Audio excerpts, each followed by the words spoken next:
สบายดีเด้อสบายดีพ่อแม่พี่น้องมื้อนี้เลิกงาน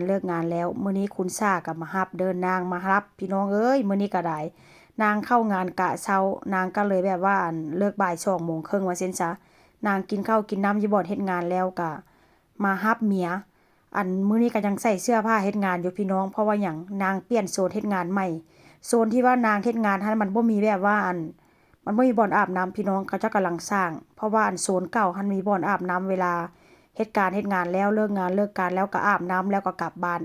แต่ว่าโซนที่นางเฮ็ดใหม่เนาะเขาเจ้าก็ยังแบบว่าสร้างหยังบ่แล้วว่าซั่นซะเพราะฉะนั้นแล้วก็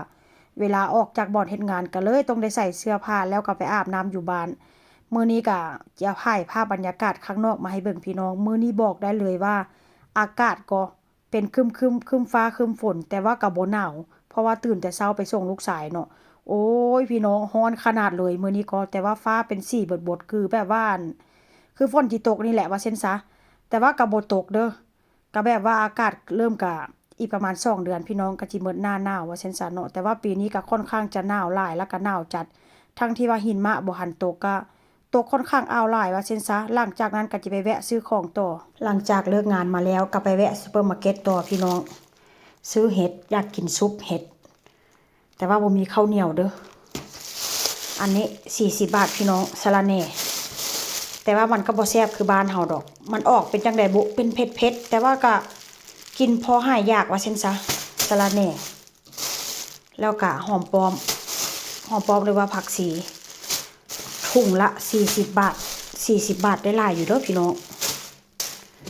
บล็อกเคอรี่ช่วงนี้ก็สิกินแต่ผักเด้ช่วงนี้ก็ได้นะอยู่บ่อนเฮ็ดงานกินแต่ปลามีแต่ปลามื้อใดก็กินแต่ปลาอันนี้เขาเจ้าก็เฮ็ดจากปลาคือกันพี่น้องเอามาใส่สลัดคั่วใส่กระเทียมใส่สลัด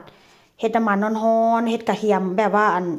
เหลืองๆแล้วก็เอาลงไปผัดก็บ่ได้โดนได้1นาทีก็เอามาขึ้นมาเฮ็ดใส่สลัดกินพี่น้องเอามาโรยหน้าใส่สลัดใส่น้ำมันเกลือแล้วก็น้ำส้มแซ่บเชื่อดับกลิ่นมานำมื้อนี้ก็ได้บ่มีหยังแล้วก็สลัดช่วงนี้ก็จะกินแต่ผักได้จักหน่อยพี่น้องต้องการลดหุ่นทั้งที่ว่าหุ่นก็น้ำหนักลงไปตั้ง4กิโล5กิโลแต่ว่าก็อยากให้มันขับถ่ายสะดวกพี่น้องเอ้ยแล้วก็ได้ปลามานำปลานี่จะไว้มาห่อบ่แน่มื้ออื่นอาจจะห่อปลากินขวบบอกว่าไว้ให้ค่อยกินน้ำเด้ว่าซั่นเช้าเฮ็ดมื้อวันเสาร์อาทิตย์ได้บ่ค่อยจะได้กินน้ำขวก็อยากกินพี่น้องเพราะฉะนั้นแล้วก็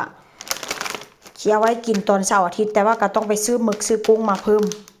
เพราะฉะนั้นแล้วก็มื้อนี้ก็จะกินตำข้าวปุ้นอีกแล้วพี่น้องเอ้ยเฮ็ดข้าวปุ้นแบบน้อยๆมื้อนี้ก็ได้ตำแบบใส่ซีฟู้ดอดไปมื้อนึง2มื้อก็บ่ได้เด้อพี่น้องเอ้ยความว่ามันยากว่าซั่นซะนี่ล่ะสิกินเมนูในมื้อนี้ว่าซั่นซะ